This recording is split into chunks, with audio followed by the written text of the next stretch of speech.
냄새나는 옷을 걸친 남자는 고개를 숙인 채 시장 바닥에 주저앉아 있었습니다. 그때 국밥집 안에서 한 여자가 뛰어나왔습니다. 일어나요, 어서. 안으로 들어와요. 여자는 남자의 더러운 팔을 거리낌 없이 잡아 일으켰습니다. 김이 모락모락 올라오는 국밥 한 그릇을 내밀며 인자하게 웃었습니다. 돈 걱정하지 말고 배불리 먹어요. 재산수조원의 HS그룹 후계자. 그는 이 여자의 본성을 시험하기 위해 거짓골로 찾아온 것이었습니다. 그런데 며칠 뒤 시장 바닥에 무릎을 꿇고 오열하게 됩니다. 오늘의 사연 시작합니다. 오늘도 함께 해주셔서 감사합니다. 구독과 좋아요를 눌러주시면 여러분에게 행운이 가득 찾아올 거예요. 오늘 하루도 행복하고 기쁜 일만 가득하시길 바랍니다. 세상 모든 사연을 정성스레 녹여내서 전하는 꼬부기네입니다. 저희 영상은 실화 바탕의 재구성 또는 창작된 시나리오를 바탕으로 제작되었으며 시각적인 몰입감을 위해 AI 생성 이미지를 활용했습니다. 따뜻한 마음으로 시청해 주시면 감사하겠습니다. 병원 특실의 커튼 사이로 저녁 햇살이 가늘게 스며들었습니다. 소독약 냄새가 진하게 배어든 방 안에서 심장 모니터의 규칙적인 소리만이 고요함을 채우고 있었습니다. 강한주는 침대 옆 의자에 앉아 양부 강태영 회장의 창백한 얼굴을 내려다보고 있었습니다.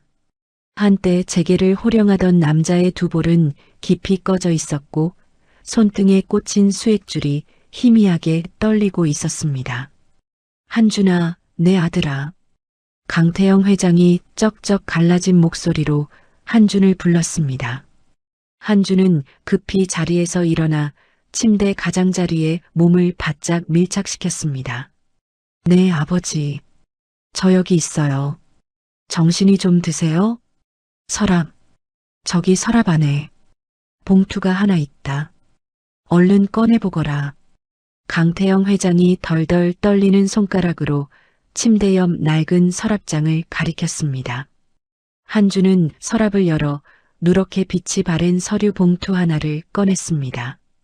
봉투 모서리가 다 닳아서 너덜너덜했고 굴러다니던 테이프로 여러 번 덧붙인 흔적이 역력했습니다.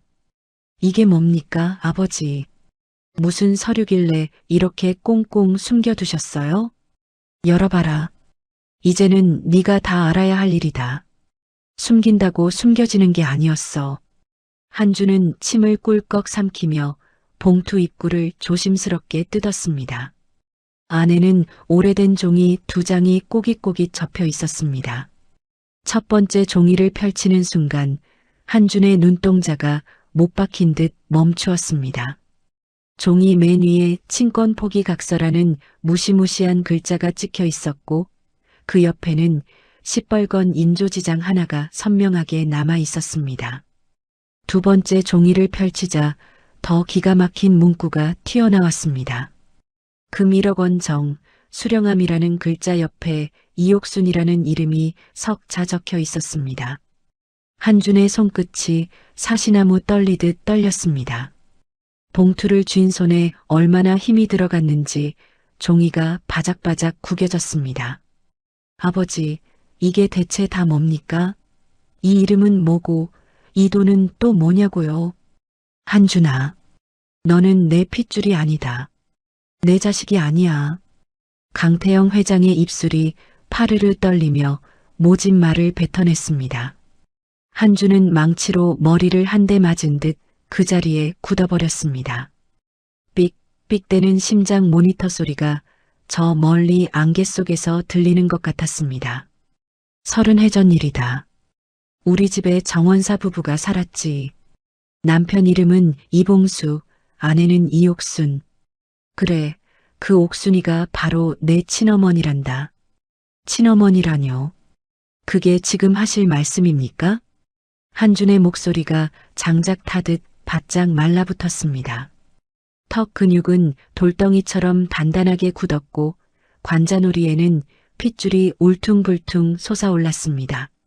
그 옥순이한테 생돈 1억을 쥐어주고 너를 데려왔어. 그 여자가 돈 욕심에 눈이 멀어 내 친권을 포기하겠다고 도장을 찍더구나. 자식을 팔아먹은 게야. 강태영 회장이 격한 기침을 쏟아냈습니다. 놀란 간호사가 달려와 산소 마스크를 씌우려 했지만 회장은 저리 치워 하며 손을 세차게 내저었습니다. 아버지, 지금 제정신이세요? 제가 고작 돈 1억에 팔려온 장사 미천이었다는 말입니까? 어떻게 저한테 이러실 수가 있어요? 한준의 목소리에 시퍼런 날이 섰습니다. 서류를 쥔 손가락 마디마디가 허옇게 질려 있었습니다. 미안하다. 진작 말했어야 했는데 이 애비가 죄가 많아서 30년을 끌어버렸구나. 아이고, 내 팔자야. 회장의 눈가에 뜨거운 눈물이 고여 흘러내렸습니다. 하지만 한주는 눈길 한 번 주지 않고 창밖을 째려보았습니다. 시뻘건 저녁 노을이 병실 천장에 피 칠갑 같은 그림자를 드리우고 있었습니다. 그 여자, 나를 팔아먹은 그 이옥순이라는 여편네, 지금 어디 있습니까? 어디서 잘 먹고 잘 살고 있냐고요. 최 실장이 다 알고 있다. 최 실장한테 물어보고 가서 확인해 보거라. 회장의 목소리가 모기 소리처럼 가늘어졌습니다. 심장 모니터의 박동 소리도 눈에 띄게 느려졌습니다. 한주는 차마 양부의 손을 뿌리치지 못하고 그 뼈만 남은 손을 꽉 잡았습니다. 아버지, 정신 차려보세요, 아버지. 한준아, 내 친어머니, 한번 찾아가봐. 그 여자가 아주 나쁜 사람은. 끝내 말을 맺지 못한 채 강 회장의 고개가 옆으로 툭 떨어졌습니다. 삐으하는 길고 날카로운 소리가 병실을 가득 채웠습니다. 한주는 싸늘해진 양부의 손을 놓지 못한 채 한참을 넋나간 사람처럼 서 있었습니다. 장례식은 사흘 내내 시끌벅적하게 이어졌습니다. 서울 바닥에서 내노라 하는 회장님들과 국회의원들이 보낸 화환이 장례식장 복도를 끝도 없이 메웠습니다.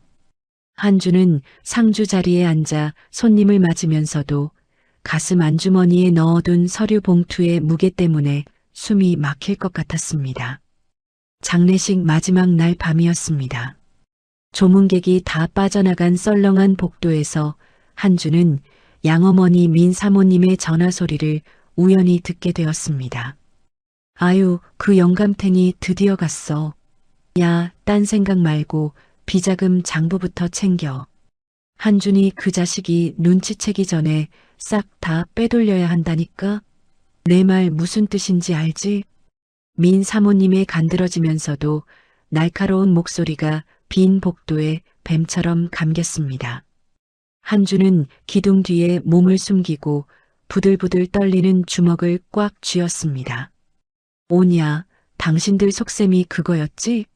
민 사모님이 구두 소리를 딸깍거리며 사라지자 한준의 눈이 얼음장처럼 차갑게 식었습니다. 다음 날 새벽 한준은 최 실장을 서재로 조용히 불러 마주 앉았습니다. 최 실장은 평생을 강 회장 밑에서 수발을 든 그림자 같은 사람이었습니다. 최 실장님, 빙빙 돌리지 말고 똑바로 말씀하세요. 이옥순, 그 여자 지금 어디 있습니까? 최 실장은 깊은 한숨을 내쉬며 눈을 지그시 감았습니다. 부산에 계십니다. 부산 남항시장통에서 작은 국밥집 하나 꾸리며 살고 계십니다. 국밥집이요? 기가 막히네. 한주는 탁자 위에 친권 포기 각서를 거칠게 내던졌습니다. 이 여자가 정말로 돈 1억에 자식을 팔아넘긴 게 맞습니까? 눈 하나 깜빡 안 하고 도장 찍은 거 맞냐고요. 최 실장의 입술이 파르르 떨렸습니다. 뭔가 할 말이 있는 듯 입을 달싹였지만 이내 고개를 푹 숙여버렸습니다. 사실입니까? 아닙니까? 대답하세요. 그게 회장님께서 그렇다고 하셨으면 저 같은 아랫사람이 무슨 힘이 있겠습니까? 최 실장의 말끝이 흐려졌습니다. 한주는 최 실장의 눈치를 살폈지만 지금은 그게 중요한 게 아니었습니다. 민 사모님이 제 뒤통수를 치려고 비자금 조사를 시작했더군요. 저를 그룹에서 쫓아내려는 속셈이에요. 예, 사장님. 이미 회사 법무팀 놈들도 그쪽으로 줄을 섰다는 소문이 파다합니다. 한주는 자리에서 일어나 창가로 성큼성큼 걸어갔습니다. 시커먼 새벽 하늘 아래 서울 시내 불빛들이 징그럽게 반짝였습니다. 잠시 몸을 숨기겠습니다. 내가 없어야 그 인간들이 안심하고 꼬리를 드러낼 테니까요.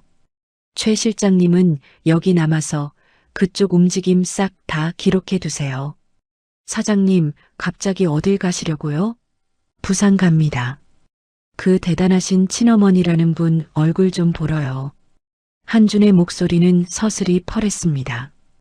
부산으로 내려가는 열차 안에서 한준은 창밖을 보며 이를 갈았습니다. 1억 원에 자식을 팔아치운 여자. 30년 동안 잘 사나 못 사나 전화 한 통 없던 여자. 그런 여자가 시장에서 인심 좋은 국밥집 할머니 노릇을 해? 생각할수록 속에서 불덩이가 치밀어 올랐습니다. 어디 두고 보자고. 당신이 얼마나 대단한 인간인지 내가 거짓골을 해서라도 당신 속내를 다 까발려 줄 테니까. 부산역에 내린 한주는 택시 대신 근처 꾀재재한 전당포부터 찾았습니다. 번듯한 정장과 수천만 원짜리 시계를 내던지고 먼지 풀풀 나는 낡은 점퍼와 무릎 나온 바지를 골라 입었습니다. 전당포 주인이 멀쩡한 양반이 왜 이런데? 하며 쳐다봤지만 상관없었습니다. 이틀 동안 수염도 안 깎고 세수도 안 했습니다. 머리는 떡이 져서 엉망이고 손톱에는 시커먼 때가 꼈습니다. 거울을 보니 재벌 집아들은 간데없고 웬 노숙자 하나가 서 있었습니다. 한주는 침을 퇴뱉고 시장으로 향했습니다. 비린내와 연기가 자욱한 남항시장 골목. 한주는 은혜 국밥이라는 간판을 발견했습니다. 삐뚤삐뚤한 글씨가 왠지 더 가증스럽게 느껴졌습니다.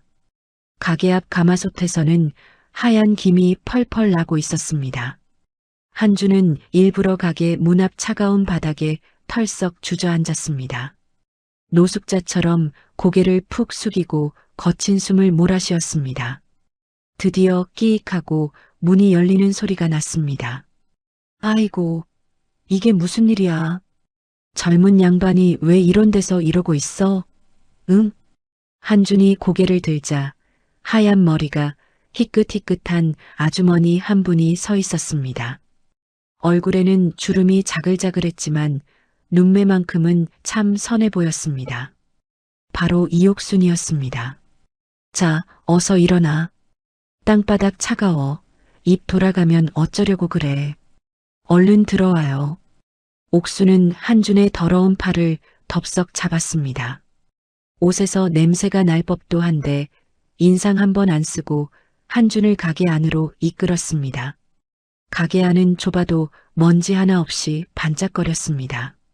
벽에는 시장 사람들이 준 고맙다는 종이들이 다닥다닥 붙어 있었습니다. 옥수는 한준을 앉혀두고 주방으로 들어가더니 뚝배기에 고기를 아낌없이 팍팍 넣은 국밥 한 그릇을 내왔습니다. 자, 얼른 먹어. 배가 고파서 기운이 없구먼. 돈 걱정은 붙들어 매고 일단 속부터 채워야지. 옥순이 국밥을 밀어주며 환하게 웃었습니다. 한주는 그 웃음을 보며 속으로 비웃었습니다. 자식 팔아먹은 돈으로 장사하면서 참 속도 좋으시네. 한주는 말없이 숟가락을 놀렸습니다. 그런데 옥순이 갑자기 주방 구석에서 낡은 상자 하나를 꺼냈습니다. 조심스럽게 꺼낸 것은 누렇게 변한 아기 베넷 저고리였습니다. 옥수는 그걸 가슴에 대고 우리 아기. 잘 있니? 밥은 먹고 다니니? 하며 혼잣말을 중얼거렸습니다. 옥순의 눈가가 어느새 촉촉해져 있었습니다. 한주는 밥을 먹다 말고 그 모습을 훔쳐보았습니다. 가슴 한구석이 쿡쿡 쑤셨지만 이내 마음을 다잡았습니다. 연극이야. 다 가짜라고. 식사를 마친 한주는 일부러 거만하게 식탁을 툭 쳤습니다. 나 돈 없소. 배째쇼. 그러자 옥수는 오히려 손을 휘휘 저었습니다. 아이고, 돈 없으면 없는 거지 뭘 그렇게 무섭게 말해. 사람 배고픈 거 해결해 주는 게 내 일인데. 그나저나 밖이 너무 춥네. 옥수는 안쪽에서 낡은 점퍼 하나를 더 들고 나왔습니다. 이거 우리 아들 주려고 아껴둔 건데 임자가 따로 있나 보네. 이거 입고 가요. 얼어 죽으면 큰일 나. 한주는 엉겁결에 점퍼를 받아들고 밖으로 나왔습니다. 골목을 벗어나며 슬쩍 점퍼 주머니를 뒤졌습니다. 부드러운 천 조각이 만져졌습니다. 꺼내보니 하얀 손수건이었습니다. 그 귀퉁이에는 서툰 솜씨지만 정성이 가득 담긴 자수가 놓여 있었습니다. 한준. 자기 이름이 새겨진 손수건을 보는 순간 한준은 머리를 한 대 얻어맞은 듯 멍해졌습니다. 찬바람이 쌩쌩 부는 시장 골목 한복판에서 한준은 주먹을 꽉 쥔 채 멈춰 섰습니다.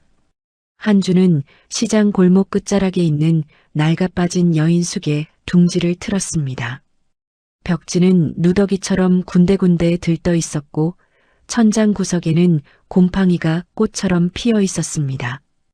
삐걱거리는 문을 열고 들어가니 퀴퀴한 냄새가 코를 찔렀지만 한주는 아랑곳하지 않고 얇은 이불 위에 털썩 앉아 전화를 걸었습니다. 최 실장님, 저예요. 나라고요. 사장님, 무사하신 겁니까? 어디 계신 거예요? 딴소리 말고 30년 전 그 일 다시 싹 다 뒤지세요. 강 회장이랑 이옥순 그 여자 사이에 돈이 어떻게 오갔는지, 그리고 정원사였던 이봉수라는 양반 기록까지 단 한 글자도 빼놓지 말고 찾아내라고요. 예, 알겠습니다. 서두르겠습니다. 전화를 끄는 한주는 점퍼 안주머니에서 그 손수건을 꺼냈습니다. 한준이라는 두 글자를 엄지손가락으로 살살 문지르는데 바느질한 땀 한 땀이 어찌나 촘촘한지 만드는 이의 정성이 고스란히 전해졌습니다. 한준은 입술을 꾹 깨물며 손수건을 다시 집어넣었습니다. 다음 날 새벽 시장 골목에는 안개가 뿌옇게 깔렸습니다. 한준은 허리를 굽히고 다시 은혜 국밥집 앞에 나타났습니다. 아줌매, 나 일자리 좀 주쇼. 밥만 먹여주면 뭐든지 다 할 테니까.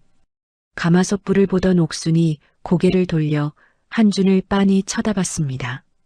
꾀죄죄한 몰골을 위아래로 훑어보더니 이내 고개를 끄덕였습니다. 배달도 하고 무거운 짐도 날라야 하는데 젊은 양반이 버틸 수 있겠어? 예, 시키는 건 다 합니다. 그래, 그럼 오늘부터 해봐. 이름이 뭐라고? 한주는 잠시 머뭇거리다 대충 둘러댔습니다. 준호라고 합니다. 그래, 준호 씨. 일단 밥부터 먹어. 한국 사람은 밥심으로 사는 거야. 옥수는 아침부터 뜨끈한 국밥 한 그릇을 말아 한준 앞에 턱하니 내놓았습니다. 한준은 고개를 쳐박고 국물을 들이켰고 옥수는 그 뒷모습을 흐뭇하게 바라보다 주방으로 들어갔습니다. 밥을 다 먹은 한준은 옥순을 따라 고기 도매상으로 향했습니다. 커다란 나무 괴짝에 사골이랑 양지가 가득 담겨 있었는데 그 무게가 장난이 아니었습니다. 한준은 땀을 비오듯 흘리면서도 괴짝을 어깨에 메고 날랐습니다. 그 길에 시장 터줏대감 박씨 할아버지가 아는 척을 해왔습니다. 어이, 자니가 옥순이네 집세 일꾼인가? 예, 어제부터 일하게 됐습니다. 허허, 옥순이네 잘 들어갔어. 이 시장 바닥에서 옥순이 욕하는 놈 있으면 그 놈이 나쁜 놈이야. 30년 전에 남편 잃고 자식까지 잃어버렸는데도 혼자서 이 시장 지킨 여장부라니까. 한주는 괴짝을 내려놓고 짐짓 모르는 척 물었습니다. 아들을 돈 없어서 버렸다는 소문도 돌던데요. 그러자 박씨 할아버지가 펄쩍 뛰며 손사래를 쳤습니다. 에이, 퇴퇴. 누가 그딴 막말을 해?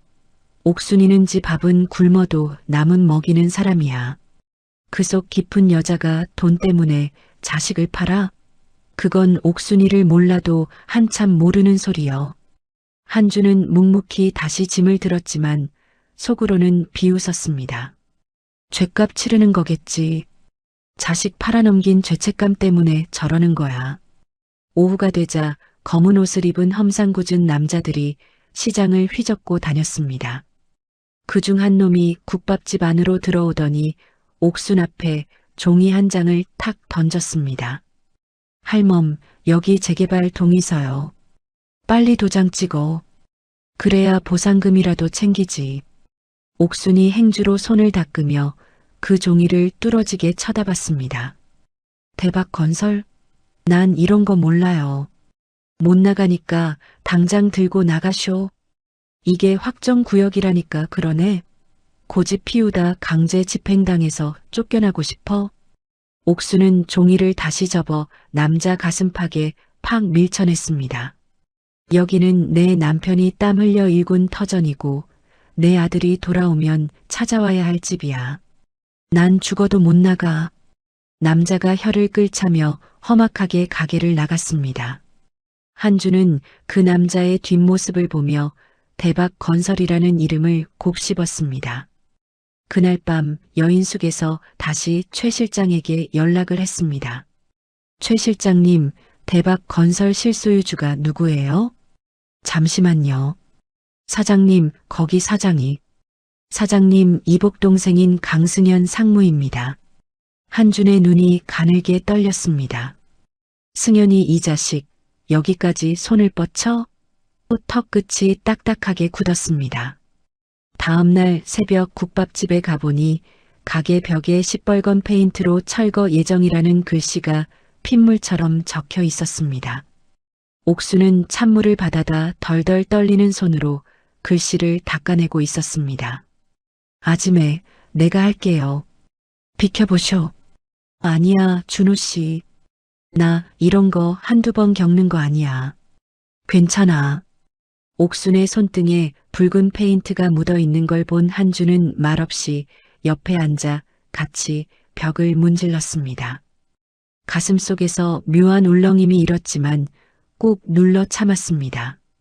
오후에는 시장 상인들이 모여 회의를 열었습니다. 옥순이 앞장서서 상인들을 설득했습니다. 여러분, 우리가 여기서 밀려나면 갈 데가 없어요. 우리 삶의 터전을 지켜야 합니다. 그런데 생선가게 김 사장이 코웃음을 쳤습니다. 옥순 씨, 돈 받고 나가는 게 장땡이지. 혼자 버틴다고 뭐가 돼? 우리까지 피해주지 말고 대충 도장 찍읍시다. 맞아, 맞아. 옥순 씨 때문에 우리까지 보상금 못 받으면 어쩔 거야. 상인들의 야유에 옥순의 얼굴이 하얗게 질렸습니다. 한주는 뒤에서 그 꼴을 지켜보다 김 사장의 눈빛이 구린 걸 눈치챘습니다. 회의가 끝나고 김 사장을 몰래 뒤밟아 보니 아니나 다를까 골목 끝에서 검은 옷 입은 놈한테 돈 봉투를 건네받고 있었습니다. 그날 밤 한주는 가게 문을 닫고 나가는 옥순의 뒤를 밟았습니다. 옥순은 시장 골목에서 폐지를 줍는 할머니의 리어카를 끙끙대며 밀어주고 있었습니다. 할매, 내가 밀어줄게. 조심조심 가야지. 아이고, 옥순아. 고마워. 매번 미안해서 어째. 옥순은 환하게 웃으며 오르막길까지 리어카를 밀어다 줬습니다. 한주는 전봇대 뒤에 숨어 그 모습을 지켜봤습니다. 가식일 거야. 남들 보라고 저러는 거겠지. 리어카를 밀어준 옥순이 향한 곳은 작은 성당이었습니다. 기도실 문틈으로 들여다보니 옥순은 차가운 바닥에 무릎을 꿇고 간절하게 기도를 올리고 있었습니다. 하느님, 우리 한준이 밥은 굶지 않는지 아픈 데는 없는지 엄마가 죄가 많아서. 준아, 엄마가 지켜주지 못해서 정말 미안해. 옥순의 어깨가 들썩이며 서러운 흐느낌이 새어나왔습니다. 한주는 문 밖에서 주먹을 피가 나도록 꽉 쥐었습니다. 옥수는 나오면서 벽에 붙은 누런 실종 아동 전단지에 말려 올라간 모서리를 손끝으로 꾹꾹 눌러붙이고는 사라졌습니다. 여인숙으로 돌아온 한준에게 최 실장의 급보가 날아들었습니다. 사장님, 30년 전 기록을 찾았습니다. 옥순 씨 남편 이봉수 씨는 교통사고로 죽었는데 그 차 주인, 바로 강태영 회장이었습니다. 한주는 전화기를 떨어뜨릴 뻔했습니다. 숨이 턱 막혔습니다. 아버지가 내 친아버지를 죽였다고? 다음 날부터 한주는 정신없이 국밥집 일을 도왔습니다. 그러다 옥순이 잠시 자리를 비운 사이 가게 안쪽 좁은 방으로 몰래 들어갔습니다. 낡은 금고를 열어보니 서류 몇 장이 들어 있었습니다. 첫 번째는 친권 포기 각서였고 두 번째는 남편의 사망 확인서였습니다. 그리고 세 번째, 한준의 눈이 뒤집혔습니다. 강 회장의 필체로 적힌 편지가 있었습니다. 돈 받고 아이 넘겨라. 안 그러면 내 남편 죽음을 살인 사건으로 만들어서 널 감옥에 쳐넣겠다. 선택은 내 몫이다. 한준의 손이 사정없이 떨렸습니다. 옥수는 자식을 판 게 아니었습니다. 남편의 명예를 지키고 갓난아이인 한준을 살리기 위해 지옥 같은 협박을 견뎌낸 것이었습니다. 한준은 금고 앞에 주저앉아 얼굴을 감싸쥐었습니다. 목구멍까지 뜨거운 것이 치밀어 올랐습니다. 내가 이런 어머니를 시험하겠다고. 가게로 돌아온 옥순이 자기를 괴롭히던 용역놈들에게까지 배고프면 국밥 한 그릇 먹고 가라며 보리차를 내주는 뒷모습을 보며 한주는 코끝이 찡해졌습니다. 선반 위 작은 액자 속 돌쟁이 아기 사진. 어린 시절 자기 모습과 똑같은 그 얼굴을 보며 한주는 결심했습니다. 다시는 이 어머니를 혼자 두지 않겠다고. 한준의 눈가에 뜨거운 눈물 한 방울이 맺혔습니다. 며칠이 쏜살같이 지나갔습니다. 한준은 국밥집 일꾼 노릇을 하며 옥순의 곁을 그림자처럼 지켰습니다. 시장 골목에는 대박 건설에서 보낸 어깨들이 날마다 늘어났고 상인들 얼굴에는 곧 죽어도 못 나간다는 오기와 당장이라도 도망치고 싶다는 불안이 뒤섞여 있었습니다. 그날 정오였습니다. 시장 입구에 시커먼 대형 트럭 세 대가 들이닥쳤습니다. 트럭에서 내린 용역놈들 수십 명이 헬멧을 눌러쓰고 시장 골목을 쫙 가로막았습니다. 그 뒤를 따라 번쩍거리는 검은 승용차 한 대가 멈춰 섰습니다. 차문이 열리더니 28살 먹은 젊은 놈이 값비싼 코트를 휘날리며 내렸습니다. 바로 한준의 이복 동생 강승현이었습니다. 승현은 확성기를 들고 기세등등하게 은혜 국밥 앞에 섰습니다. 상인들이 하나둘 가게에서 나와 웅성거리며 모여들었습니다. 자, 동네 사람들, 오늘부터 여기 착공 들어갑니다. 아직 도장 안 찍은 분들 지금이라도 찍으세요. 그래야 국물이라도 받아먹지 않겠습니까? 승현의 목소리는 기름칠한 듯 매끈했지만 눈바람처럼 차가웠습니다. 옥순이 앞치마를 두른 채 가게에서 나와 승현 앞에 꼿꼿이 섰습니다. 두 손을 공손히 모았지만 눈빛만은 흔들림이 없었습니다. 이보세요, 젊은 양반. 여기가 우리가 30년 넘게 피땀 흘려 장사해온 곳이에요. 이렇게 무지막지하게 밀어붙이면 천벌 받아요. 승현은 옥순을 벌레 보듯 위아래로 훑어보더니 입꼬리를 비열하게 올렸습니다. 아, 당신이 그 유명한 국밥집 할멈이군. 이옥순 씨? 승현이 확성기를 다시 입에 갖다 댔습니다. 여러분, 이 할머니 정체를 아십니까? 이 양반 30년 전에 지 새끼를 생돈 1억 원에 팔아치운 사람입니다. 그 자식 판 돈으로 이 국밥집 차려서 호의호식한 거라고요. 시장 골목이 찬물을 끼얹은 듯 조용해지더니 이내 벌집을 건드린 듯 술렁였습니다. 상인들의 따가운 시선이 옥순에게 꽂혔습니다. 옥순의 얼굴이 종이장처럼 하얗게 질렸습니다. 무릎이 툭 꺾일 듯 흔들렸지만 옥순은 입술을 깨물며 간신히 버텼습니다. 아, 아니에요. 그건 사실이 아니라고요. 제발. 옥순의 목소리가 가냘프게 떨렸습니다. 하지만 승연에게 미리 매수된 상인 몇 놈이 군중 속에서 악을 썼습니다. 맞아. 나도 들었어. 자식 팔아먹었다며. 세상에 그런 줄도 모르고 우린 천사인 줄 알았네. 아주 징그러운 위선자구먼. 누군가 던진 빈 종이컵이 옥순의 어깨에 맞고 툭 떨어졌습니다. 옥순은 고개를 푹 숙인 채 눈물을 뚝뚝 흘렸습니다. 한주는 군중 속에 숨어 주먹을 피가 나도록 꽉 쥐었습니다. 강승현, 이 악마 같은 놈. 한주는 떨리는 손으로 휴대전화를 꺼내 승현의 만행을 낱낱이 녹화했습니다. 승현은 옥순에게 다가가 어깨를 획 밀쳤습니다. 옥순이 힘없이 바닥에 주저앉자 승현은 옥순의 앞치마 주머니에 삐져나온 낡은 천 조각을 낚아챘습니다. 바로 그 베넷 저고리였습니다. 이게 뭐야? 팔아먹은 아들 거예요? 참나, 쇼도 적당히 해야지. 승현은 베넷 저고리를 바닥에 팽개치고 구두굽으로 사정없이 짓밟았습니다. 옥순이 비명을 지르며 바닥을 기었습니다. 안 돼. 그거 나요. 제발 내 아들 거란 말이야. 승현은 아랑곳하지 않고 옥순의 손등까지 구두로 짓눌렀습니다. 옥순의 입에서 처절한 신음이 터져 나왔습니다. 한준이 도저히 못 참고 튀어나가려는 찰나 시장 끝에서 콰르릉하는 괴물 같은 엔진 소리가 들렸습니다. 거대한 굴착기가 시장 골목을 헤치고 들어온 것입니다. 굴착기 삼날이 은혜 국밥 외벽을 사정없이 들이받았습니다.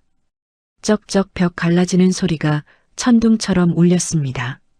가게 간판이 비스듬히 꺾이더니 바닥으로 처박혔습니다. 옥수는 정신이 나간 사람처럼 무너지는 벽을 향해 달려갔습니다. 안 돼. 내 가게. 우리 아들 돌아오면 올 곳이란 말이야. 옥순이 무너져 내리는 벽돌 더미 앞으로 몸을 던졌습니다. 한주는 앞뒤 잴 것 없이 뛰어나가 옥순의 허리를 낚아채고 바닥을 굴렀습니다. 머리 위로 벽돌 조각이 비처럼 쏟아졌지만 한주는 제 몸으로 옥순을 덮어 보호했습니다. 정신 차리세요. 괜찮으세요? 한준이 소리쳤습니다. 먼지 구덩이 속에서 옥순은 멍한 눈으로 한준을 올려다보았습니다. 한준은 서둘러 옥순을 업고 시장 지하 비밀 통로로 피신했습니다. 축축한 콘크리트 창고 안 옥순은 가늘게 신음하며 헛소리를 내뱉었습니다. 준아, 내 새끼 준아, 엄마가 잘못했다. 준아, 자신의 이름을 부르는 어머니의 목소리에 한준의 심장이 무너져 내렸습니다. 한준은 옥순의 거칠고 갈라진 손을 잡고 소리 없이 울었습니다. 그때 최 실장에게 전화가 왔습니다. 사장님, 지금 서울이 난리입니다. 민 사모님이 회장님 유언장을 조작하려고 사람들을 매수했습니다. 한준은 눈물을 닦으며 차갑게 대답했습니다. 증거 하나도 놓치지 말고 다 잡으세요. 전화를 끊자 옥순의 가방에서 낡은 카세트 녹음기 하나가 툭 떨어졌습니다. 재생 버튼을 누르자 치지직 소리와 함께 강 회장의 목소리가 흘러나왔습니다. 남편 죽은 거 사고로 덮어줄 테니까 애 내놔. 안 그러면 너까지 감옥에 쳐넣을 줄 알아. 이어지는 옥순의 처절한 울음소리. 제발 우리 한준이만 살려주세요. 시키는 대로 다 할게요. 한주는 녹음기를 가슴에 품고 이를 갈았습니다. 그런데 밖에서 비명소리가 들렸습니다. 계단을 뛰어 올라가 보니 시장 전체가 불바다였습니다. 승연의 용역놈들이 기름통을 던지고 도망치는 모습이 한준의 카메라에 고스란히 담겼습니다. 불길 속에서 아이들이 울고 있었습니다. 한준은 지옥 같은 불덩이 속으로 뛰어들어 아이들을 한 명씩 안아 날랐습니다. 마지막 아이를 구해낸 순간 뒤에서 옥순의 목소리가 들렸습니다. 준호 씨, 이쪽이에요. 박 할아버지가 아직 안 나왔어. 옥순은 연기를 마시며 기침을 하면서도 다른 상인들을 대피시키고 있었습니다. 한주는 다시 불 속으로 뛰어들어가 쓰러진 박 할아버지를 등에 업었습니다. 그 순간 지붕 대들보가 콰직하며 한준의 다리를 덮쳤습니다. 으악! 뜨겁게 달궈진 나무 기둥이 한준을 짓눌렀습니다. 꼼짝도 할 수 없었습니다. 그때 옥순이 달려와 뜨거운 대들보 밑으로 제 어깨를 집어넣었습니다. 살이 타는 냄새가 났지만 옥순은 비명을 참으며 나무를 밀어 올렸습니다. 어서 나가. 우리 아들 같은 젊은이가 죽으면 안 돼. 한주는 겨우 다리를 빼내 옥순을 안아 올렸습니다. 솜털처럼 가벼운 어머니의 몸. 한주는 옥순을 안고 무너지는 시장을 탈출했습니다. 구급차에 옥순을 실어보내며 한주는 처음으로 입 밖으로 내뱉었습니다. 어머니, 우리 어머니. 시장 밖으로 나오자 최 실장이 보낸 경호원들이 대기하고 있었습니다.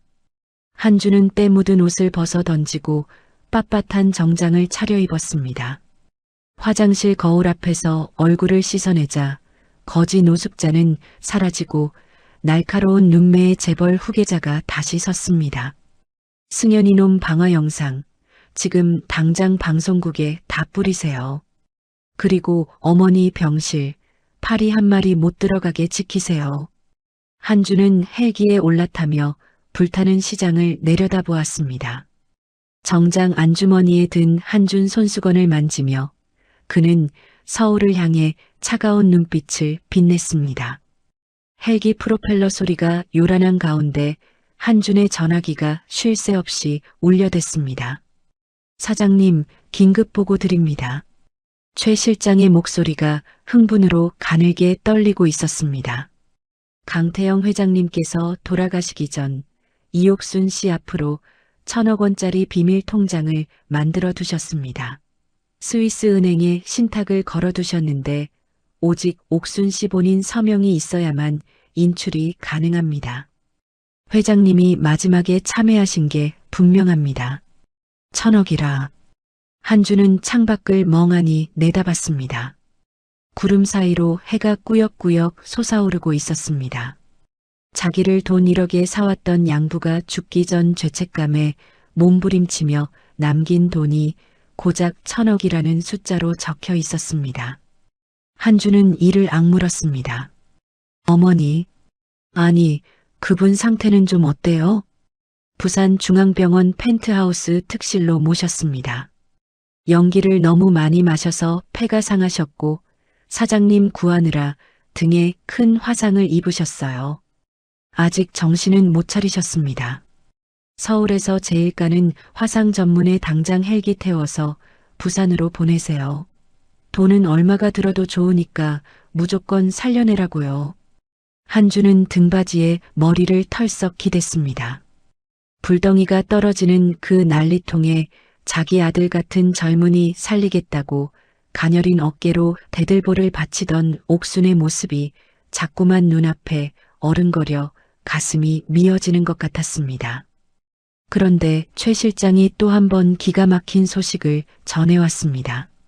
사장님, 옥순 씨 명의로 된 낡은 통장 20개를 찾았는데 예금주가 전부 강한준으로 되어 있습니다. 30년 전 받은 그 1억 원, 단 1원도 안 쓰고 그대로예요. 게다가 폐지 줍고 빈병 팔아모은 푼돈까지 10원 한 장 안 쓰고 꼬박꼬박 입금하셨더라고요. 사장님 오시면 주려고.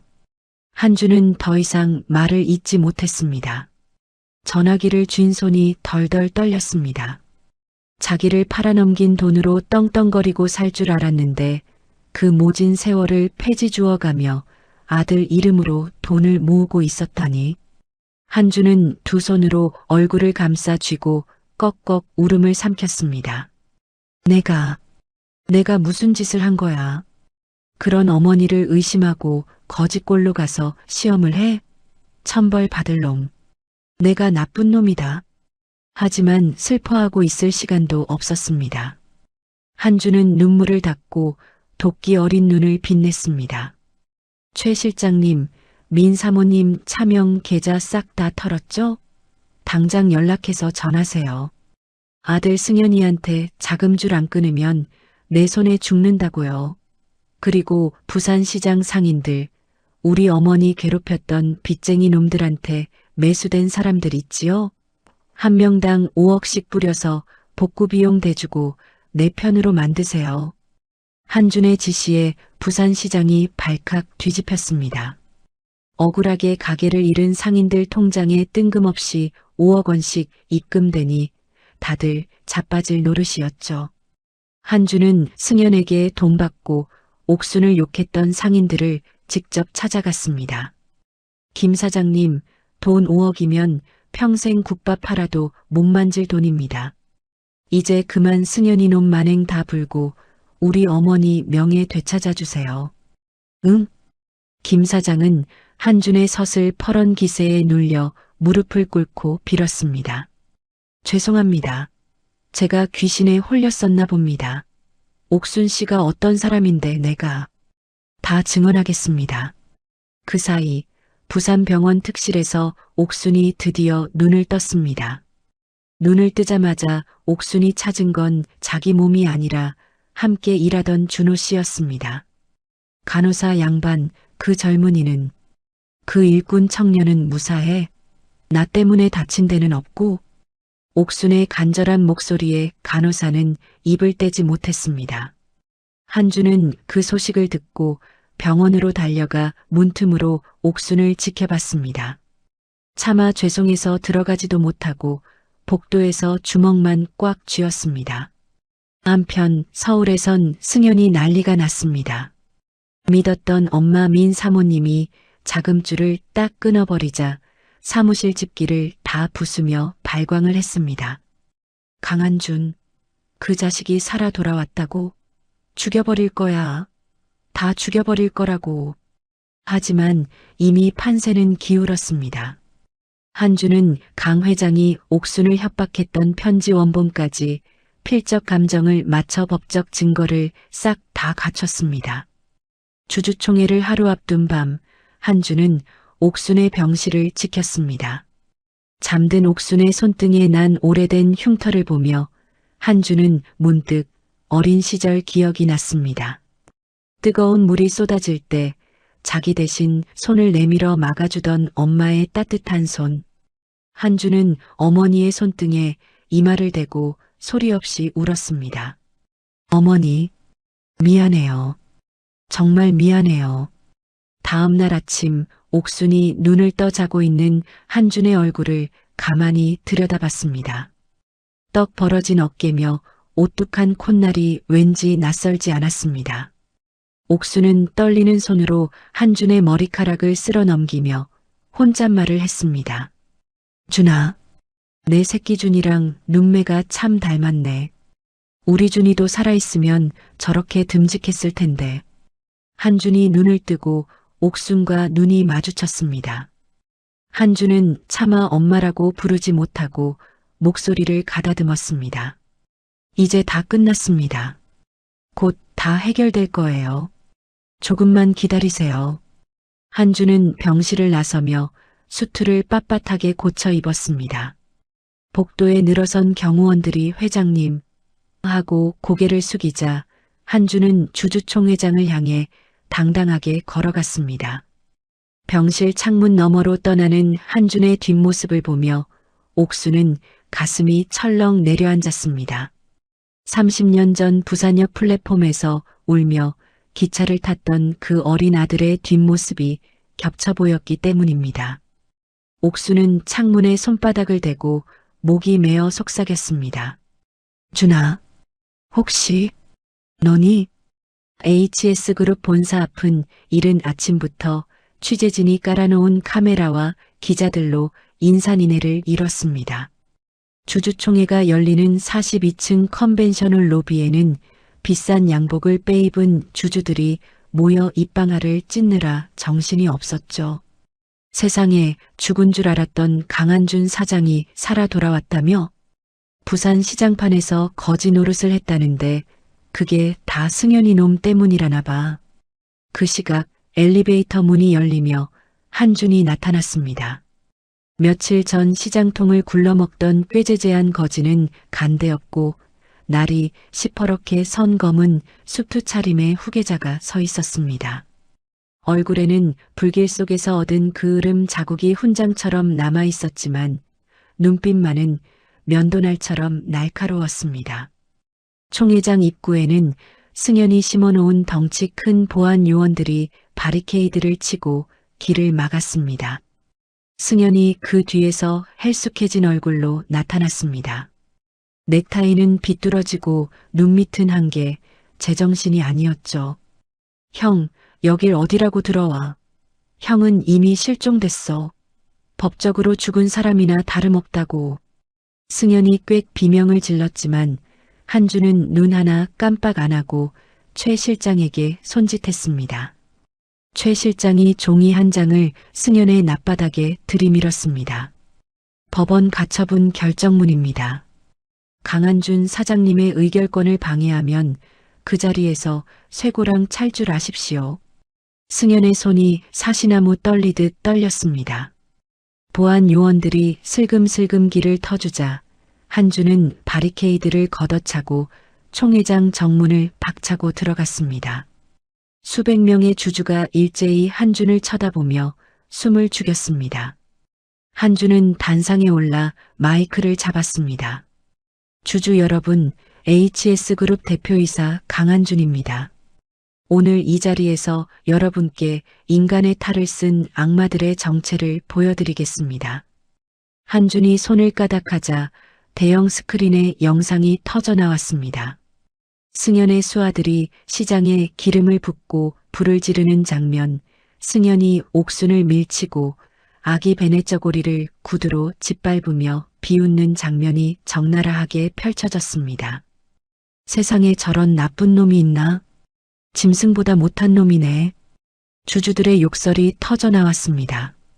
이어 민 사모님과 승현이 유언장을 위조하겠다고 모의하는 녹취록까지 울려 퍼지자 총회장은 그야말로 아수라장이 됐습니다. 한준은 셔츠 소매를 걷어붙여 팔뚝의 화상 자국을 보여주었습니다. 저는 30년 전 돈 1억에 팔려온 아이인 줄 알았습니다. 그래서 어머니를 원망하며 거짓골로 찾아가 시험했습니다. 그런데 말입니다. 한준의 목소리가 떨렸습니다. 그 어머니는 30년간 그 돈 1억을 단 10원도 안 쓰고 저축해 두셨더군요. 폐지를 주워 모은 푼돈까지 보태서 말입니다. 그리고 불이 났을 때 저를 살리려고 자기 어깨로 뜨거운 대들보를 받쳐내셨습니다. 총회장 여기저기서 훌쩍이는 소리가 들렸습니다. 늙은 주주 한 명은 안경을 벗고 연신 눈물을 닦아냈습니다. 강승현 해임안 찬성하시는 분들 거수로 보여주십시오. 말이 끝나기도 전에 수백 명의 손이 번쩍번쩍 올라갔습니다. 해임안 가결과 동시에 검찰 수사관들이 들이닥쳐 승현의 양팔을 결박했습니다. 형, 살려줘. 형. 승현이 질질 끌려나가는 걸 한준은 무거운 눈으로 바라봤습니다. 총회장을 빠져나온 한준은 숨이 턱 밑까지 차올랐습니다. 최 실장님, 부산 갑시다. 당장. 부산 병원에 도착했을 땐 이미 해가 뉘엿뉘엿 지고 있었습니다. 한준은 한 손엔 귤 한 봉지, 다른 손엔 소박한 꽃다발을 들고 병실 문을 열었습니다. 옥수는 침대에 앉아 TV로 생중계되는 아들의 모습을 멍하니 보고 있었습니다. 옥순의 고개가 돌아갔습니다. TV 속 그 듬직한 사내와 눈앞의 남자가 겹쳐졌습니다. 준호 씨? 옥순이 비틀거리며 일어나려 하자 한준이 꽃다발을 내팽개치고 달려가 옥순을 부축했습니다. 옥순의 거친 손이 한준의 볼을 더듬었습니다. 한준은 그대로 옥순의 발치에 무릎을 꿇었습니다. 어머니의 손을 제 얼굴에 비비며 한준은 아이처럼 통곡했습니다. 어머니, 30년 만에 돌아온 못난 아들 한준입니다. 어머니, 제가 늦었습니다. 30년을 꾹 참아온 그 말, 어머니. 그 한마디가 터지자 한준은 옥순의 무릎에 머리를 박고 꺼이꺼이 소리내 울었습니다. 옥순도 아들의 등을 토닥이며 목이 메어 울부짖었습니다. 아이고, 내 새끼. 살아있었구나. 이렇게 장하게 커졌구나. 병실 창으로 스며드는 따뜻한 저녁 햇살이 오열하는 모자의 어깨를 포근하게 감싸 안았습니다. 보름이 지났습니다. 옥순의 화상은 기적처럼 아물어가고 있었고 병실 창가에는 시장 상인들이 우리 옥순 씨 힘내라며 보내온 과일 바구니와 꽃다발이 화사하게 자리를 잡았습니다. 한주는 매일 아침 결제 서류 대신 갓 지은 밥을 들고 병실을 찾았습니다. 옥수는 병원 밥은 싱거워서 못 먹겠다며 입을 삐죽거렸고 한주는 시장에서 몰래 공수해온 곰삭은 깍두기를 옥순의 밥상에 슬쩍 올려두며 아들 노릇을 톡톡히 했습니다. 그날도 평소와 다름없는 평화로운 아침이었습니다. 한주는 옥순의 기분 전환을 위해 재건 공사가 한창인 시장 현장으로 함께 나들이를 나갔습니다. 골목마다 새 기둥이 올라가고 상인들이 활기차게 손님을 맞는 모습에 옥순의 얼굴에도 간만에 화색이 돌았습니다. 김 사장님, 아이고, 그새 허리는 좀 괜찮아지셨어? 옥순 씨, 우린 걱정 말어. 옥순 씨야말로 몸조리 잘해서 얼른 국밥 말아줘야지. 상인들의 손을 일일이 잡아주며 환하게 웃던 옥순의 모습에 한주는 비로소 안도의 한숨을 내쉬었습니다. 그런데 그 순간이었습니다. 옥순이 갑자기 걸음을 멈췄습니다. 오른손이 허공을 휘적거리는가 싶더니 이내 무릎이 힘없이 꺾이며 바닥으로 고꾸라졌습니다. 어머니, 어머니. 한준이 비명을 지르며 옥순을 받아 안았습니다. 옥순의 눈동자는 초점을 잃은 채 풀려 있었고 입술은 순식간에 시퍼렇게 질렸습니다. 한준은 옥순을 들쳐업고 미친 듯이 소리쳤습니다. 구급차, 당장 구급차 불러. 병원 중환자실 앞 한준은 담당 의사의 청천벽력 같은 소리를 들어야 했습니다. 사장님, 환자분께서 지난번 화재 때 연기를 너무 많이 마신 데다 뇌혈관에 기형이 발견되었습니다. 당장 수술하지 않으면 생명이 위험합니다. 하지만 성공 확률은 10%도 채 되지 않습니다. 한준의 다리에 힘이 풀렸습니다. 벽을 짚고 주저앉은 그의 귀에는 아무 소리도 들리지 않았습니다. 최 실장님, 전 세계 뒤져서 제일가는 뇌 전문의들 싹 다 부산으로 불러 모으세요. 헬기를 띄우든 전세기를 보내든 오늘 안에 다 데려오란 말입니다. 한준의 서슬 퍼런 명령에 독일, 미국, 일본의 최고 권위자들이 부산으로 날아왔습니다. 하지만 그들도 고개를 저었습니다. 옥순의 기력이 너무 쇠해 수술 도중 심장이 멈출 가능성이 크다는 것이었습니다. 한주는 중환자실 유리벽에 이마를 대고 눈을 감았습니다. 주먹을 꽉 쥐었지만 손끝의 떨림은 멈추지 않았습니다. 그 시각 구치소에서 병보석으로 풀려난 승현은 호텔방에서 독사 같은 눈을 빛내고 있었습니다. 그는 해커를 고용해 옥순이 수술받을 병원의 전산망을 해킹하라고 지시했습니다. 수술실 기계들 다 컴퓨터로 돌아가는 거지. 수술 시작하면 전산망 싹 다 마비시켜. 그 여편네 수술대 위에서 영영 못 내려오게 만들라고. 승연의 입가에 광기 어린 미소가 번졌습니다. 한주는 본능적인 불안함에 경호팀을 증언했습니다. 수술실 앞은 물론 전산실까지 개미 새끼 한 마리 못 지나가게 지켰습니다. 다음 날 오전 드디어 운명의 수술이 시작되었습니다. 이동 침대에 누운 옥순이 마취에 들기 직전 한준의 손을 꼭 잡으며 가냘프게 속삭였습니다. 한준아, 우리 아들, 엄마 걱정하지 마라. 어머니 꼭 깨어나셔야 합니다. 제가 기다리고 있을게요.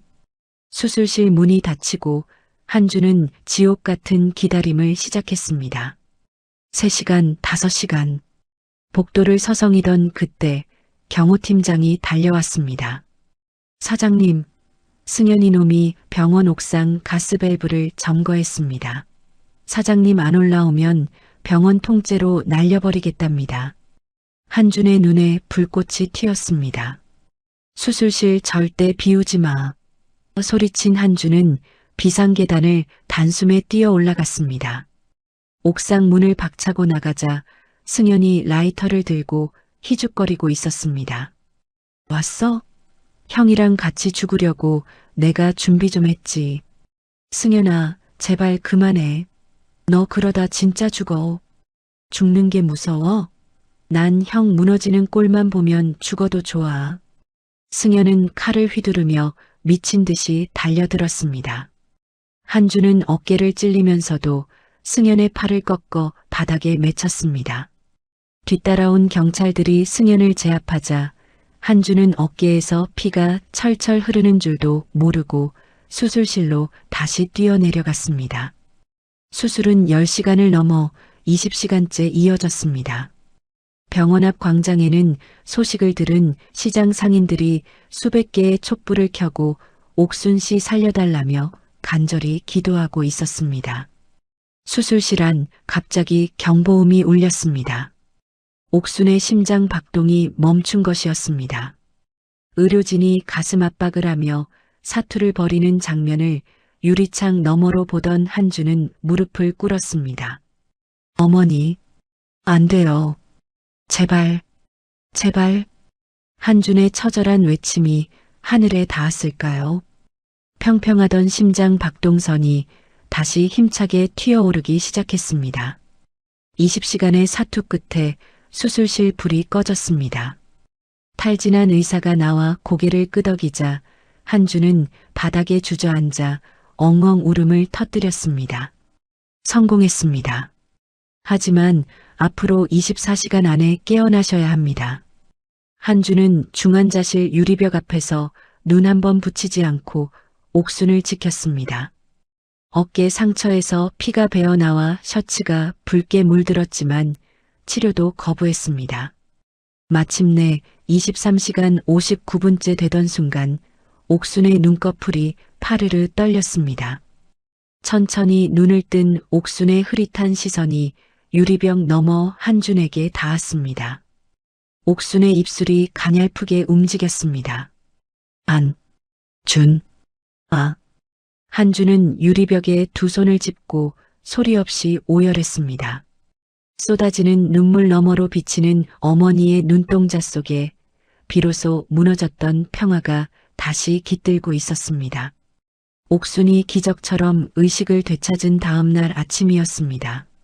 한주는 중환자실 출입 허가가 떨어지기가 무섭게 옥순의 침대 곁으로 달려가 앉았습니다. 옥순의 안색은 여전히 핏기 없이 창백했지만 아들을 바라보는 눈동자만큼은 형형하게 빛나고 있었습니다. 옥순이 가느다란 손가락에 힘을 주어 한준의 손을 꼭 쥐었습니다. 고생했다. 내 새끼, 내 아들 한준아. 그 한마디에 한준의 어깨가 걷잡을 수 없이 떨리기 시작했습니다. 한준은 차마 얼굴을 들지 못한 채 옥순의 마디 굵은 손등에 이마를 댔습니다. 목구멍까지 뜨거운 것이 꽉 막혀 아무 말도 나오지 않았습니다. 옥수는 그런 아들의 머리카락을 마른 손으로 천천히 쓸어 올리며 속삭였습니다. 울지 마라. 엄마 여기 있잖니. 꿈에도 잊어본 적 없는 내 아들이 여기 있는데. 한주는 젖은 눈을 들어 옥순의 인자한 눈을 마주 보았습니다. 밤을 꼬박 새워 벌겋게 부어오른 눈시울이 파르르 떨렸습니다. 어머니, 이제 제가 다 하겠습니다. 어머니는 그저 편히 쉬시기만 하십시오. 제가 다 갚아드릴게요. 쉬긴 뭘 쉬어. 시장 사람들이 눈에 밟혀서 잠도 안 오는데. 옥수는 갈라진 목소리로 억지 웃음을 지어 보였습니다. 한주는 얼른 주머니에서 휴대전화를 꺼내 시장의 생생한 모습이 담긴 사진들을 보여주었습니다. 잿더미가 되었던 골목에 튼튼한 기둥이 세워지고 상인들이 파이팅을 외치며 임시 좌판을 꾸린 모습이 화면 가득 펼쳐졌습니다. 시장은 제가 제 목숨 걸고 책임지고 있습니다. 그러니 아무 걱정 마시고 몸 추스르는 데만 전념하세요. 옥수는 사진 속 상인들의 얼굴을 하나하나 훑어보며 깊은 안도의 한숨을 내쉬었습니다. 눈가에 깊게 팬 주름 사이로 평온한 미소가 번져나갔습니다. 일주일 뒤 옥수는 드디어 중환자실을 벗어나 일반 병실로 옮겨졌습니다. 한주는 병원 펜트하우스 한 층을 통째로 빌려 최고의 재활시설로 꾸몄습니다. 창가에는 햇살을 머금은 화분들이 싱그럽게 줄지어 섰고 폭신한 매트와 재활기구들이 옥순의 복귀를 기다리고 있었습니다. 옥순은 눈만 뜨면 시장 사람들 안부를 물었습니다. 한주는 매일 아침 커다란 화면으로 시장 상인들과 화상 통화를 연결해 주었습니다. 옥순 씨, 얼굴 보니까 살 것 같다. 얼른 와서 국밥 한 그릇 말아줘야지. 화면 너머 박씨 할아버지가 쩌렁쩌렁한 목소리로 외치자 옥수는 아이처럼 활짝 웃었습니다. 할아버지, 목소리 큰 거 보니까 아직 정정하시네. 허리는 좀 어떠세요? 허리가 문제야? 옥순이가 없으니까 시장 국밥 맛이 안 나서 다들 비쩍 말라가. 옥수는 웃음을 터뜨리면서도 눈시울이 뜨겁게 젖어들었습니다. 한주는 그런 어머니의 옆모습을 보며 말없이 과일을 깎아 접시에 놓았습니다. 본격적인 재활이 시작되자 옥순의 의지는 대단했습니다. 물리치료사의 도움을 받아 침대에서 일어나는 것조차 온몸에 식은 땀이 흐르는 고통이었지만 옥순은 단 한 번도 신음소리를 내지 않았습니다. 한주는 옥순의 팔을 든든하게 받치며 함께 걸음마를 떼었습니다. 어머니, 천천히 하세요. 제가 여기 딱 버티고 서 있을게요. 아이고, 다리에 힘이 쭉 빠져서 마음대로 안 되네. 그래도 우리 아들 등에 업히기 전엔 내가 걸어야지. 옥수는 땀을 뻘뻘 흘리면서도 한 발짝, 두 발짝 내디뎠습니다. 옥순의 발바닥이 바닥에 닿을 때마다 한준의 가슴 속에도 희망이 차올랐습니다. 그 사이 한준은 서울과 부산을 오가며 옥순의 억울한 세월을 하나씩 씻어냈습니다. 30년 전 친부 이봉수의 죽음을 단순 사고로 은폐했던 의사들을 추적해 무릎을 꿇리고 자백서를 받아냈습니다. 강태영 회장의 협박과 뇌물 때문에 사인을 조작했습니다. 죄송합니다. 의사들의 비굴한 자백 앞에 한주는 이를 갈았습니다. 아버지라 믿었던 남자의 추악한 민낯이 드러날 때마다 피가 거꾸로 솟는 것 같았지만 그는 냉정하게 법적 절차를 밟아 친아버지의 명예를 30년 만에 되찾아 주었습니다. 어머니, 아버지의 억울한 누명이 드디어 풀렸습니다. 이제 당당하게 사고가 아닌 살인의 피해자로 기록될 겁니다. 병실에서 한준이 나직하게 전하자 옥수는 한참 동안 창밖 하늘을 바라보다가 말없이 고개를 끄덕였습니다. 볼을 타고 흐르는 눈물을 닦지도 않은 채 옥수는 속삭였습니다. 봉수 씨, 이제야 한이 풀렸구려. 우리 아들이 이렇게 잘 커서 당신 한을 풀어줬소. 옥순의 떨리는 목소리에 한주는 어머니의 마른 어깨를 꼭 감싸 안았습니다. 나라에서도 옥순의 헌신적인 삶과 희생을 기려 국민 훈장수여 결정을 내렸습니다. 소식을 들은 옥순은 손사래를 쳤습니다. 무슨 훈장이야? 난 그저 배고픈 사람들 국밥 한 그릇 퍼준 것뿐인데. 아니요, 어머니. 어머니가 30년 동안 시장에서 나누신 건 국밥이 아니라 사랑이었어요. 나라가 그걸 이제야 알아보는 겁니다.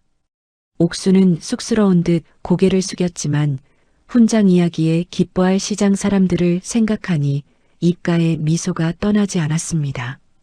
재판날 승영과 민 사모님은 초라한 죄수복 차림으로 법정에 섰습니다. 방화, 살인 미수, 유언장 위조. 그들이 저지른 죄의 대가는 무기징역이었습니다. 한주는 옥순이 마음 아파할까봐 말을 아꼈지만 옥순이 먼저 물어왔습니다. 그 사람들 어떻게 됐니? 지은 죄만큼 벌을 받게 되었습니다. 이제 다시는 어머니 곁에 얼씬도 못할 겁니다. 옥수는 잠시 눈을 감고 기도를 올리더니 나직하게 말했습니다. 불쌍한 인간들. 그 차가운 데서 밥이나 제대로 챙겨 먹을지 모르겠구나. 한주는 자신을 죽이려 했던 자들까지 가엾게 여기는 어머니의 깊은 속내에 숙연해졌습니다. 옥순의 재활은 기적과도 같았습니다. 보름이 지나자 한준의 도움 없이도 복도 끝까지 꼿꼿하게 걸어갈 수 있게 되었습니다. 두 사람은 매일 아침 나란히 복도를 걸으며 밀린 이야기를 나누었습니다. 내 아버지는 나무를 참 사랑했단다. 정원사 일을 할 때면 나무 한 그루 한 그루랑 대화를 나누는 것 같았지. 아버지는 어떤 분이셨어요? 말수는 적어도 웃음이 참 맑은 사람이었어. 웃을 때 눈이 반달처럼 휘어지는 게 지금 너랑 똑 빼닮았단다. 옥순이 아들의 얼굴을 지그시 올려다보며 웃자 한준도 처음으로 아이 같은 미소를 지어 보였습니다. 드디어 퇴원하는 날 한준은 옥순을 데리고 재건된 은혜시장을 찾았습니다. 옥순이 차에서 내리자 상인들이 약속이나 한 듯 쏟아져 나왔습니다. 옥순 씨, 우리 시장에 보석이 돌아왔네. 옥순이 언니, 보고 싶어서 혼났어. 상인들이 옥순을 둘러싸고 환호성을 질렀습니다. 옥순은 상인 한 명 한 명의 손을 잡으며 복구 상황을 살폈습니다. 한주는 그 훈훈한 광경을 뒤에서 지켜보다가 시장상인 협동조합의 시장 운영권을 무상으로 양도한다는 파격적인 선언을 했습니다. 어머니가 평생 지켜온 이 터전은 여기 계신 상인 여러분이 주인이 되어 운영하시는 게 옳습니다. 시장이 떠나갈 듯한 박수갈채가 터져 나왔습니다. 옥수는 아들의 장한 결단에 눈물을 훔치며 환하게 웃었습니다. 한주는 옥순을 위해 또 다른 선물을 준비했습니다. 바로 허물어져 가던 옥순의 옛 고향 집을 30년 전 모습 그대로 복원한 것이었습니다. 마당 한가운데에는 옥순이 어린 시절 타고 놀았다던 감나무까지 새로 심었습니다. 대문 앞에 선 옥순은 할 말을 잃고 멈춰 섰습니다. 이게 정말 우리 집이라고? 꿈만 같구나. 어머니가 말씀하신 그대로 지으려고 노력했습니다. 마음에 드세요? 옥수는 대답 대신 마당으로 들어가 감나무 줄기를 어루만졌습니다. 흘러내리는 눈물에는 슬픔이 아닌 기쁨이 가득했습니다. 이어 두 사람은 친부 이봉수의 납골 땅을 찾아가 30년 만에 정식으로 아들로서 절을 올렸습니다. 아버지, 저 왔습니다. 어머니랑 같이 왔어요. 이제 걱정하지 마세요. 한준의 갈라진 목소리에 옥순도 옆에서 거들었습니다. 봉수 씨, 우리 아들 멋지죠? 당신이 하늘에서 지켜준 덕분이에요. 마지막으로 한주는 강 회장이 남긴 1,000억 원의 행방을 물었습니다. 옥수는 망설임 없이 답했습니다. 나한테는 국밥 한 그릇이면 충분해. 이 돈은 실종된 아이들 찾는 데 쓰자. 나처럼 가슴 찢어지는 부모들이 세상에 얼마나 많겠니? 그 사람들에게 희망이 되어주자꾸나. 한주는 어머니의 거룩한 뜻에 고개를 숙였습니다. 곧바로 실종 아동 및 범죄 피해자 지원 재단이 설립되었고 1,000억 원은 고통받는 이들을 위한 빛이 되었습니다. 해질녘 해운대 바닷가, 한주는 옥순의 어깨를 감싸 안고 노을을 바라보며 섰습니다. 옥순의 흰머리가 바닷바람에 은빛으로 빛났습니다. 어머니, 30년을 버텨주셔서, 저를 잊지 않아 주셔서 정말 감사합니다. 옥수는 아들의 어깨에 머리를 기대며 평온하게 대답했습니다. 고맙긴. 엄마는 기다린 게 아니라 네가 올 줄 믿고 있었던 거야. 자식하고 부모는 끊으려야 끊을 수 없는 법이니까. 붉게 타오르는 노을 아래 두 사람의 그림자가 백사장 위에 길고 따뜻하게 겹쳐졌습니다. 파도 소리는 마치 축복의 노래처럼 끊임없이 밀려와 그들의 발치를 적셨습니다. 1년이라는 세월이 쏜살같이 흘러갔습니다. 부산 남항의 은혜시장은 이제 예전의 퀴퀴한 곰팡이 냄새나 비좁은 골목 대신 번듯한 지붕과 탁 트인 통로를 갖춘 명물 시장으로 탈바꿈했습니다. 하지만 가마솥에서 펄펄 올라오는 구수한 고기 국물 냄새와 어이, 일로 와서 국밥 한 그릇 묵고 가 하는 상인들의 정겨운 사투리는 30년 전 그대로였습니다. 시장 입구에 새로 걸린 은혜시장 간판 아래에는 전국 팔도에서 소문을 듣고 찾아온 손님들이 끝도 없이 줄을 서 있었습니다. 햇살 좋은 토요일 아침이었습니다. 한주는 수천만 원짜리 맞춤 정장 대신 하얀 앞치마를 질끈 동여매고 국밥집 주방에 섰습니다. 옥순이 커다란 국자를 들고 아들 곁에서 잔소리를 시작했습니다. 준아, 토렴은 정성이야. 국물을 밥알 사이사이 골고루 부었다가 다시 솥으로 붓고 그걸 딱 3번 정성 들여 해야 밥알이 탱글탱글하니 맛난 법이야. 알겠어? 한준이 진땀을 빼며 국자를 휘둘렀지만 국물이 그릇 밖으로 주르륵 넘치고 말았습니다. 애구구, 이 아까운 국물을 다 흘리네. 손목에 힘 좀 빼고 살살 달래야지. 옥순이 한준의 손목을 덥석 잡아 각도를 고쳐주었습니다. 거칠지만 따뜻한 어머니의 손길에 한준은 쑥스러운 듯 혀를 쏙 내밀고 다시 가마솥 앞에 붙었습니다. 어머니, 이번엔 어때요? 좀 봐주세요. 어디 보자. 허허, 이제 제법 모양이 나오네. 한 70점은 주겠다.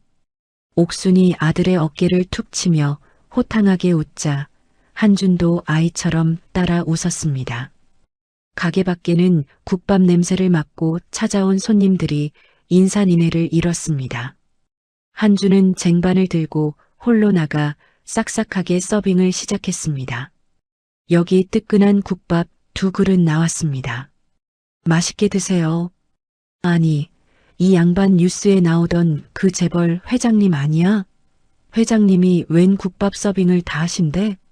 손님들이 눈을 휘둥그레 뜨고 쳐다보자 한주는 허리를 굽히며 넉살 좋게 대답했습니다. 아이고 손님, 여기서는 회장이 아니라 우리 옥순 사장님네 맏아들입니다. 맛있게만 드셔주세요. 주방에서 그 소리를 들은 옥순은 국자를 든 채 입이 귀에 걸렸습니다. 김이 모락모락 나는 가마솥 앞에서 땀을 닦는 옥순의 얼굴이 그 어느 때보다 행복해 보였습니다. 점심 장사를 한바탕 끝내고 모자는 나란히 시장 골목 산책에 나섰습니다. 옥순 씨, 오늘 국밥 맛이 아주 끝내주더만. 회장님, 다음 주말에도 국밥 말러 오시는 거죠? 우리 애들이 회장님 국밥만 기다려요. 상인들이 저마다 한마디씩 던지며 반겼고 한주는 일일이 그들의 거친 손을 맞잡으며 화답했습니다. 시장 한복판에는 한준이 기부해 만든 번듯한 어린이 도서관이 자리 잡고 있었습니다. 유리창 너머로 아이들이 옹기종기 모여 책을 읽는 모습을 보며 옥수는 걸음을 멈췄습니다. 준아, 저 아이들 좀 봐라. 저렇게 예쁘게 책 읽는 거 보니 내 마음이 다 놓인다. 이제 이 시장 아이들은 밥 굶을 걱정, 외로울 걱정 없이 살겠지? 한주는 말없이 고개를 끄덕이며 어머니의 어깨를 감싸 안았습니다. 도서관 옆 무료 진료소에는 아픈 상인들이 줄을 이어 치료를 받고 있었습니다. 옥순이 평생 폐지를 주워가며 남몰래 해온 선행이 이제는 커다란 나눔의 나무가 되어 시장을 지키고 있었습니다. 시장 끝자락 작은 광장에는 번쩍이는 황금빛 조형물 하나가 서 있었습니다. 30년 전 옥순이 피눈물을 흘리며 받았던 그 1억 원의 원금을 녹여 만든 기념비였습니다. 비석 아래에는 어머니의 사랑은 금보다 귀하다라는 문구가 선명하게 새겨져 있었습니다. 준아, 이건 너무 번쩍거려서 좀 부끄럽다야. 부끄럽긴요. 어머니가 30년 동안 이 돈을 안 쓰고 지켜온 그 마음의 무게에 비하면 이건 발톱의 때만도 못한 겁니다. 옥수는 고개를 저으며 웃었지만 어느새 눈시울은 촉촉하게 젖어 있었습니다. 다시 가게로 돌아온 두 사람의 눈에 새 간판이 들어왔습니다. 상인들이 깜짝 선물로 준비한 간판에는 은혜 국밥이라는 큰 글씨 아래 소박하게 적혀 있었습니다. 아들과 함께하는. 옥수는 그 글자를 한참이나 올려다보더니 결국 참았던 눈물을 터뜨리고 말았습니다. 소매로 눈물을 훔쳐도 자꾸만 흘러내렸습니다. 어머니, 기분 좋으시다면서 왜 자꾸 울고 그러세요? 좋아서 그런다. 이 바보야. 너무 좋아서 눈물이 앞을 가려 그래. 옥순이 한준의 가슴팍을 아프지 않게 툭 밀치며 웃었습니다. 모자의 웃음소리가 시장 골목 가득 꽃가루처럼 흩날렸습니다. 어느덧 해가 뉘엿뉘엿 지는 저녁, 한준은 옥순 앞에 등을 내밀고 굽혔습니다. 에이 준아, 나 걸을 수 있다니까 그러네. 한 번만 업혀주세요, 어머니. 어릴 때 못 해드린 거 지금이라도 원 없이 해드리고 싶어서 그래요. 옥수는 못 이기는 척 아들의 넓고 든든한 등에 몸을 맡겼습니다. 한주는 어머니를 업고 시장 골목을 천천히, 아주 천천히 걸었습니다. 상인들은 퇴근길에 두 사람을 향해 손을 흔들었습니다. 옥순 씨, 잘 가요. 내일 아침에 봐. 한준 사장님, 다음 주에도 꼭 오셔야 해요. 옥수는 아들의 등에 볼을 대고 가만히 눈을 감았습니다. 가마솥 뚜껑 달그락거리는 소리, 상인들의 웃음소리, 시장 골목을 뛰노는 아이들의 발소리. 30년 세월 동안 홀로 국밥을 말며 견뎌온 이 시장의 소리가 이제는 세상에서 가장 아름다운 노랫소리로 들려왔습니다. 어머니, 응, 준아. 사랑합니다. 아주 많이요. 옥수는 대답 대신 아들의 목을 두 팔로 더 꽉 껴안았습니다. 그 따뜻한 조임이 옥순의 모든 대답을 대신하고 있었습니다. 노을이 주황빛으로 물든 부산의 하늘 아래 시장 입구에 걸린 은혜 국밥, 아들과 함께하는 간판의 불빛이 은은하게 켜졌습니다. 모두가 떠난 고요한 시장이었지만 은혜 국밥집의 가마솥 위로는 하얀 김이 끊임없이 피어올랐습니다. 그 따뜻한 김은 간판 글씨 사이로 부드럽게 흩어지며 다시는 헤어지지 않을 두 사람의 앞날을 축복하듯 밤하늘로 높이 높이 날아올랐습니다. 30년이라는 시간은 한 사람의 인생을 통째로 바꿔놓기에 충분한 세월입니다. 그 긴 세월 동안 옥수는 단 하루도 아들을 잊은 적이 없었습니다. 폐지를 주워 푼돈을 모으면서도, 성당 바닥에 무릎을 꿇고 기도하면서도, 낡은 베넷 고리를 가슴에 품으면서도 옥수는 아들이 돌아올 그날만을 기다렸습니다. 한주는 거짓골로 찾아가 어머니를 시험하려 했습니다. 그러나 시험당한 것은 옥순이 아니라 한준 자신이었습니다. 세상에 어떤 재산도 어떤 권력도 대신할 수 없는 것이 있다면 그것은 어머니의 마음입니다. 차가운 손을 피하지 않고 잡아주는 손, 욕을 해도 보리차를 내어주는 손, 무너지는 들보 아래로 자기 어깨를 밀어 넣는 손. 옥순의 손이 30년간 말해온 것은 딱 한마디였습니다. 나는 여기서 너를 기다리고 있다고. 오늘 이 이야기를 들으시는 분들 가운데 오래 연락하지 못한 가족이 떠오르신 분이 계실지도 모르겠습니다. 늦지 않았습니다. 전화 한 통이면 됩니다. 이야기를 끝까지 들어주신 분이 계시다면 잘 들었다고 댓글 하나만 남겨주세요. 감사합니다.